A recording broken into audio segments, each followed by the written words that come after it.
Saya tidak menolak, sudah saya anggarkan, tapi saya lihat ini bukan sesuatu yang urgent, saya hapus saja.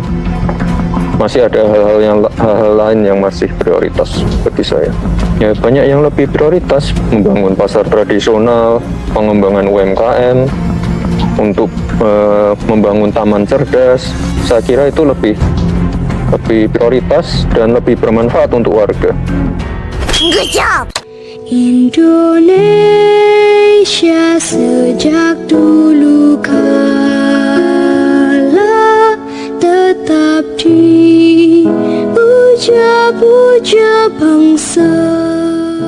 Gibran secara terbuka menolak program mobil listrik sebagai kendaraan dinas. Ia memiliki alasan bahwa itu belum mendesak. Gibran lebih memilih menggunakan mobil dinas.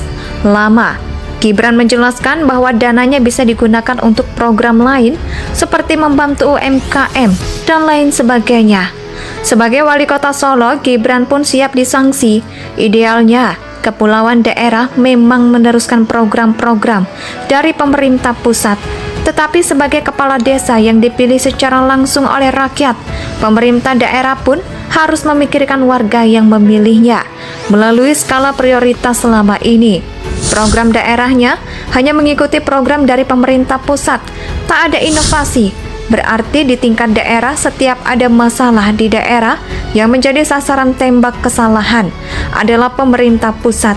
Apapun masalahnya, apapun kesulitannya, semua dilimpahkan ke pemerintah pusat.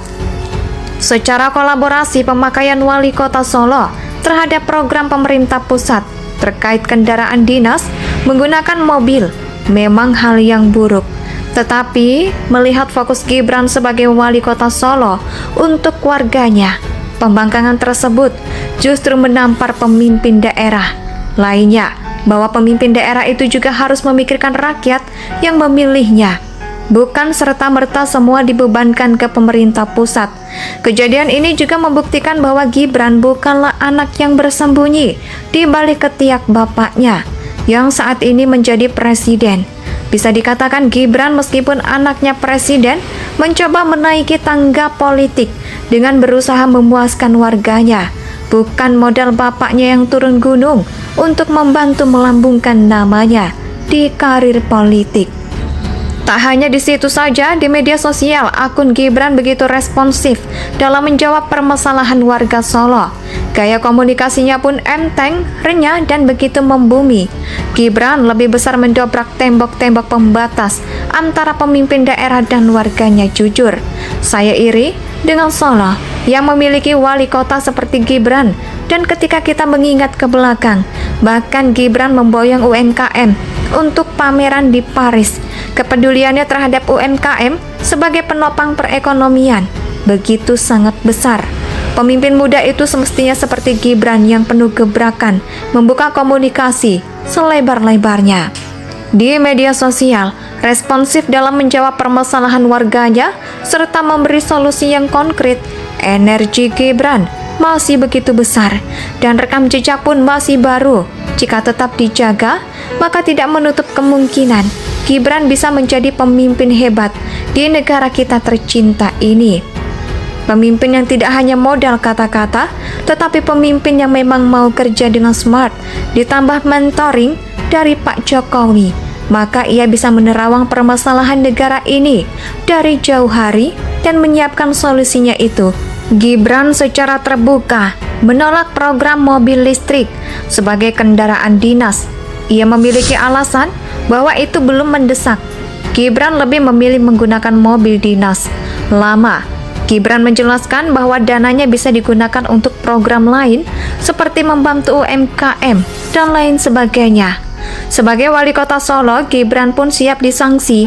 Idealnya, kepulauan daerah memang meneruskan program-program dari pemerintah pusat.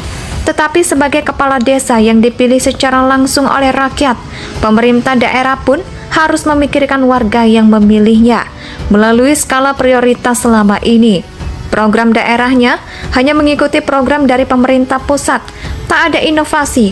Berarti di tingkat daerah setiap ada masalah di daerah yang menjadi sasaran tembak kesalahan adalah pemerintah pusat. Apapun masalahnya, apapun kesulitannya, semua dilimpahkan ke pemerintah pusat. Secara kolaborasi pemakaian Wali Kota Solo terhadap program pemerintah pusat terkait kendaraan dinas menggunakan mobil memang hal yang buruk. Tetapi melihat fokus Gibran sebagai Wali Kota Solo untuk warganya, pembangkangan tersebut justru menampar pemimpin daerah lainnya bahwa pemimpin daerah itu juga harus memikirkan rakyat yang memilihnya. Bukan serta-merta semua dibebankan ke pemerintah pusat.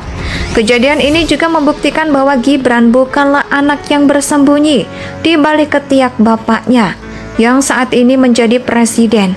Bisa dikatakan Gibran meskipun anaknya presiden mencoba menaiki tangga politik dengan berusaha memuaskan warganya, bukan modal bapaknya yang turun gunung untuk membantu melambungkan namanya di karir politik.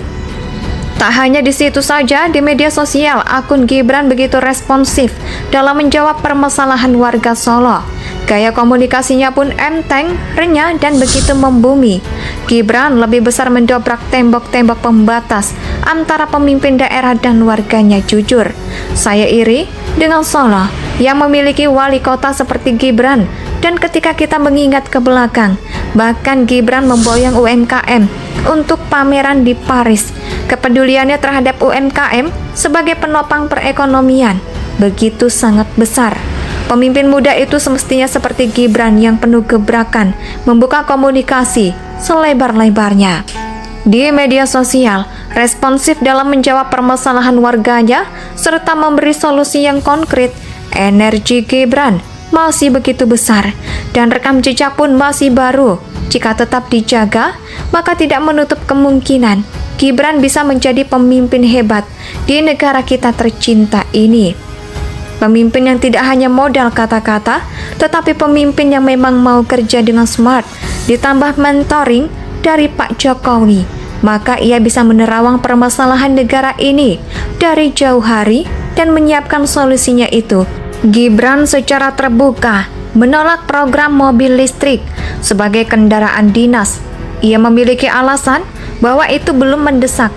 Gibran lebih memilih menggunakan mobil dinas lama. Gibran menjelaskan bahwa dananya bisa digunakan untuk program lain seperti membantu UMKM dan lain sebagainya. Sebagai wali kota Solo, Gibran pun siap disanksi. Idealnya, kepulauan daerah memang meneruskan program-program dari pemerintah pusat.